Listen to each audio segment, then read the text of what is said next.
안녕하십니까. 거꾸로 투자하는 쇼킹 부동산입니다. 어제 중요한 소식 3가지가 동시에 나왔습니다. 첫 번째, 내년 정책 모기지 60% 축소 카드가 나왔거든요. 이게 굉장히 중요합니다. 이와 관련된 소식 정리를 드리고요. 두 번째, 코픽스 금리가 급등을 했습니다. 최근 심상치 않은 시장 금리 상황에 부동산 시장 침체가 이어지고 있지 않습니까? 이 코픽스 금리에 따른 시장 전망도 같이 진행을 해보고요. 마지막으로 토지거래 허가구역이 일부 해제가 됐습니다. 관련된 소식도 쉽게 정리를 드리겠습니다. 영상 전에 구독, 좋아요, 알람 설정은 필수입니다.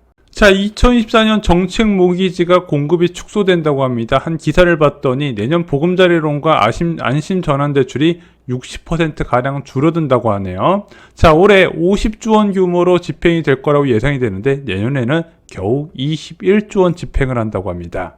자, 왜 이런 기사가 나왔을까요? 가계부채가 계속 늘어나기 때문이죠. 2023년 8월에 은행권 가계부채가 6.8조 원 증가한 것으로 나왔습니다. 자, 고금리 상황이지만 가계부채가 분명히 급증하고 있는 거예요. 한국은행의 목표에 2배 가까운 수치입니다. 자, 근데 이상하죠? 왜 가계부채가 늘어날까요?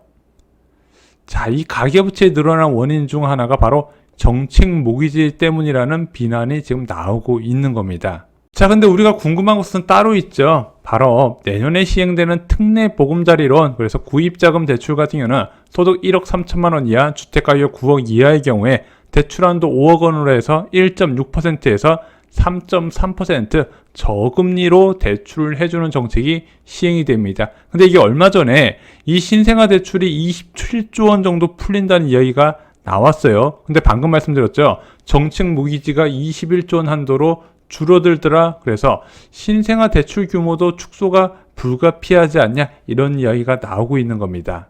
신생아 특례 구입자금 대출을 받으려면요, 먼저 2023년 1월 1일 이후에 출생아가 있는 가구여야 됩니다. 2022년은 안 된대요. 그래서 2023년 1월 1일 이후에 첫째든 둘째든 셋째든 일단은 출생아가 있으면 가능하다고 하고요. 신규 대출도 당연히 가능하고 기존 주택 받은 차주들도 대환이 가능하다고 합니다. 그래서 대환 문의가 저는 지금 굉장히 많이 받고 있어요. 제가 볼 때 이거 수요는 엄청날 것 같은데 이게 수요가 워낙 앞부분에서 몰릴 가능성이 있어요. 그래서 수요가 계속 몰리면 특례 보금자리론처럼 금리도 올라가고 한도도 줄어들고 어느 순간 중단도 될 가능성이 있기 때문에 이거 만약에 시행이 되잖아요. 신규 대출을 받는 분이든 대환 대출을 받는 분이든 초반에 최대한 빨리 받으시길 바랍니다. 이거 아마 접수하는 것도 팍 터질 거예요. 자, 두 번째는 코픽스 금리 상승입니다. 매월 15일에 은행연합회에서 대출 취급액의 기준이 되는 코픽스 금리를 발표하죠. 자, 이 코픽스 금리에서 가장 주목을 받는 게 바로 신규 취급액 기준인데 3.82%에서 이번 달에 3.97%로 올라갔습니다. 0.15%포인트 올라갔네요.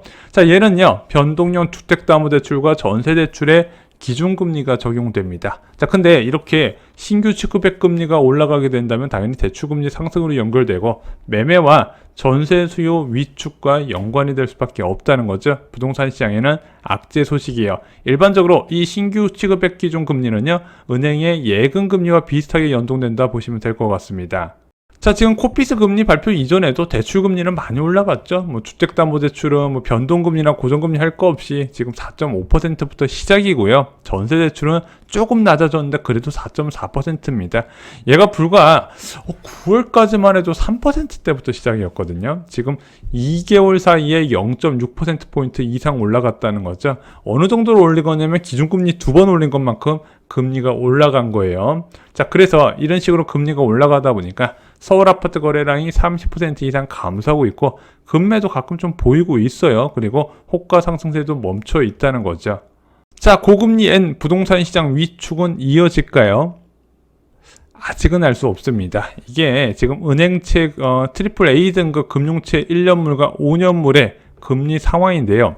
지금 오늘 발표된 날짜 기준으로 5년물 금융채 금리가 4.8에서 4.32까지, 1년물 금융채 금리는 4.152에서 4.09%까지 낮아졌습니다.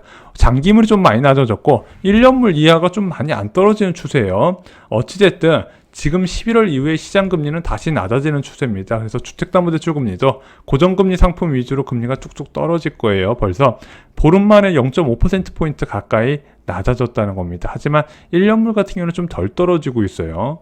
자, 이렇게 시장금리가 11월 들어서 떨어지는 것은 미국 지표의 영향입니다. 미국 ISM 제조업 구매관리자 지수 46.7, 미국 비농업 고용지수 15만 명인데 이게 이전치의 절반 수준밖에 안 돼요. 그러다 보니까 침체에 대한 우려가 커진 겁니다. 여기에 미국 실업률 3.9%로 상승을 했고요.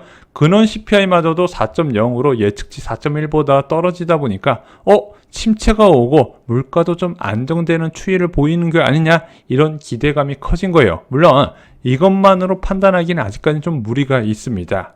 지금은 추가 정보가 필요한 상황입니다. 아시다시피 이번에 미국 경제 지표에 따라서 금리가 많이 낮아졌지만 그럼에도 불구하고 여전히 높은 상태를 유지하고 있어요. 왜냐하면 9월 이후에 시장금리가 워낙 많이 급등했기 때문입니다. 그래서 여전히 높은 시장금리에 따라서 부동산 시장이 좀 억눌려 있는 상황이에요. 그래서 지금 무엇을 봐야 된다?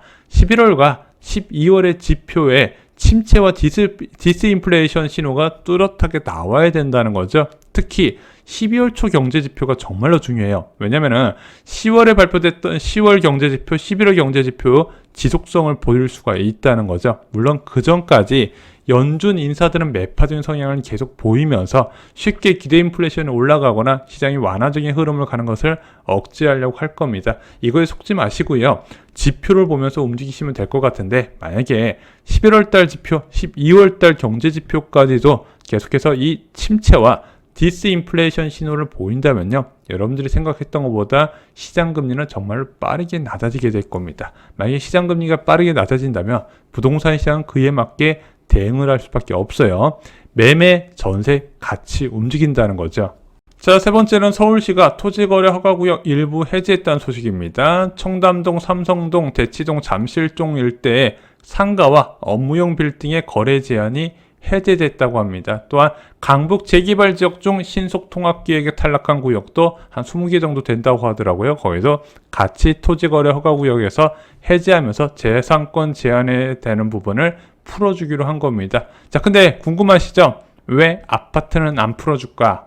지금 서울시는요, 규제 완화에 따른 시장 변화를 걱정하고 있는 겁니다. 2018년에 대표적인 예가 있죠. 자, 부동산이 좀 안정되는 흐름을 가자 서울시에서 갑자기 여의도 용산 개발 계획을 발표하게 됩니다. 그 이후에 여의도 지역의 재건축 아파트 가격이 급등을 해요. 그 이후에 강남 지역 재건축 아파트 급등, 잠실 지역 아파트 가격 급등, 수도권 전역의 가격 급등, 그것이 2018년 파리 부동산 대책과 연결될 수밖에 없었다는 겁니다. 그래서 그 이후에 박원순 서울시장이 이번에 2018년에 괜히 들쑤셔 나가지고 집값 급등했네, 많은 비난을 받았거든요.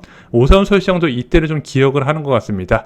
집값 급등의 원인 제공이 될까 조심스럽다는 거예요. 그래서 정치인들 같은 경우는요, 부동산 시장에 웬만하면 개입을 안 하고 싶어 합니다. 급등이든 급락이든 안 왔으면 좋겠다, 그냥 안정된 흐름을 가장 좋아하는데, 혹시 정책적인 부분 때문에 시장을 변화를 야기시켰다면 그것만큼 부담을 느끼는 것이 없다는 거죠. 자, 지금 서울시에서 토지거래 허가구역에 지정된 단지를 볼게요. 먼저 청담동, 삼성동, 대치동, 잠실동하고 압구정동, 그리고 여의도동, 목동, 그리고 성수 전략정비구역 등이 포함이 됩니다. 그래서 한강 이남의 주요 재건축 단지는 모두 묶여 있는데, 특히 잠실 지역 아파트가 요즘 서울 아파트 가격의 바로미터 역할을 해요. 여기를 섣불리 풀어줬다가 갭투자 수요가 유입돼서 가격이 단기간에 올라버리면 이것이 주변 지역으로 빠르게 퍼져나가거든요. 그래서 현재 이 토지거래 허가구를 통해서 갭투자 차단된 거를 서울시에서는 계속 지키려고 할 것 같습니다. 그래서 5년까지 지정할 수 있는데 그 5년 다 채울 가능성도 있어요. 물론 일각에서는 내년 초에 풀어주지 않을까 이렇게 생각하시는 전문가분도 계시는데, 저는 총선을 앞두고 좀 가능성은 적지 않냐 생각이 듭니다. 토지거래 허가구역이 집값 안정에 도움이 될까요? 이것은 좀 의견이 나눠집니다. 일단 갭투자 수요 차단에 따른 가격 안정을 기대하는 사람도 있고요. 매도 물량 축소에 따른 가격 상승 부작용을 우려하는 사람도 있습니다. 근데 제가 한 3년 정도 잠실 지역을 지켜봤을 때 이 토지거래 허가구역은요, 상승장에 집값을 더욱더 상승시키고 하락장에 더욱더 하락시키는 요인이 된다는 겁니다. 그래서 아시다시피 지금 잠실 엘스나 리센츠 같은 경우 다 토지거래 허가국으로 지정됐지만 이번 집값 급락 상황에서 더욱더 빨리 급락했었고 상승장에서도 회복이 굉장히 가파르고 빨랐다는 거 잊지 마시기 바랍니다. 자, 내년에 쏟아지는 미친 강남권 분양 물량 거의 몇백 세대 아닙니다. 1000세대 단위 기준으로 일반 분양 나오는 곳이 있어요. 그와 관련된 정보 부자가 되려면 청약에 미쳐라에 자세하게 적어두었습니다. 인생을 바꾸는 한 권, 인생을 바꾸는 청약에서 기회를 잡으시기 바랍니다. 이상으로 영상 마치겠습니다. 좋아요, 구독, 공유 꼭 부탁드립니다. 감사합니다.